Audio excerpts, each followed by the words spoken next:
Greetings. Immigration pressure is going to increase in the United States. And what I mean by that is there are going to be more and more people seeking asylum here from south of the border, and more people just coming over the border illegally, or at least attempting to. And why do I say that? Well, you can look at this chart here. This is monthly Cantarell crude oil production. This has been Mexico's largest producing crude oil field. And as you can see that since 2004, it has significantly declined in its output. And how does this affect overall Mexico oil production? Well, you can look at this and you can see that for the first time in a long time, Mexico's oil consumption has outpaced its production. In other words, they had to import oil. They're no longer self-sufficient on oil. And while it is possible that consumption could drop slightly over a couple of years or over a few months, and it may not be the case for a little while, that would just be a blip. They may get production back up a little bit and up to or slightly above consumption, but again, that's not going to be a permanent thing. As you look, you can see Pemex total long-term debt, 2008 to 2018.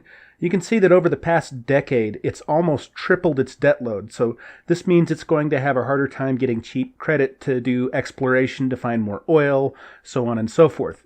So this trend here for Mexico is pretty much permanent. I mean, that's just the way it's going to go.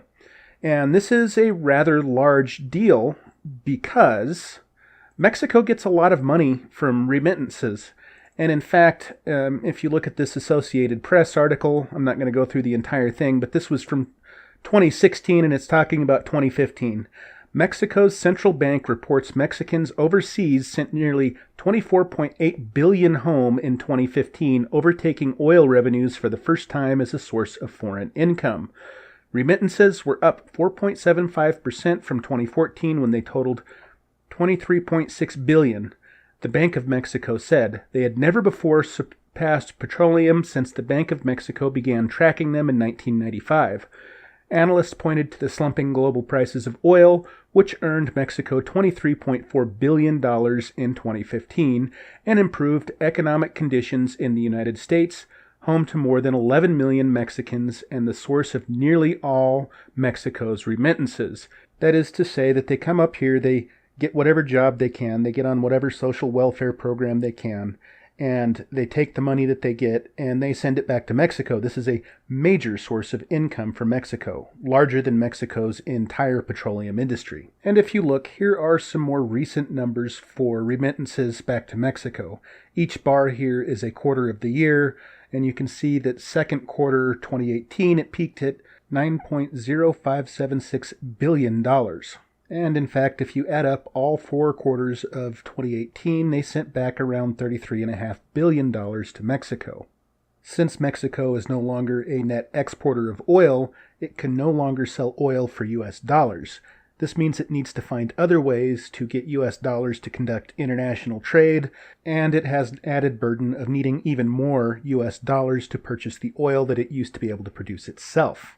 Now, this may not seem like it would have a huge effect on their economy because, it's only a few percent of their economy, but you start messing with energy, especially energy prices, and especially oil, it's going to have all sorts of knockoff effects, secondary and tertiary effects. You raise the price of energy and you raise the price of anything that relies on that energy to get done, including shipping goods and producing goods, even agricultural goods. So it only seems like a little bit, but it's going to put more pressure on Mexicans to come up to the United States so that they can send those US dollars back to Mexico. Whether or not the current surge in immigration is caused by this, I can't say. I would actually expect there to be a lag time between this happening and the economic pressures building up, pushing more people north.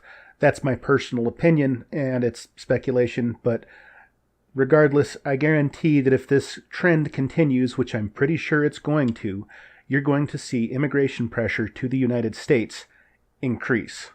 In fact, I would argue that the United States for the past few decades has acted as a pressure relief valve for Mexico. The problem is that the pressures are going to start building up here in the United States, And I don't think that Canada can act as a pressure relief valve for us. This is a problem that needs to be addressed now. We need to secure the borders, and we need to start kicking illegal immigrants out of our country. Have a nice day.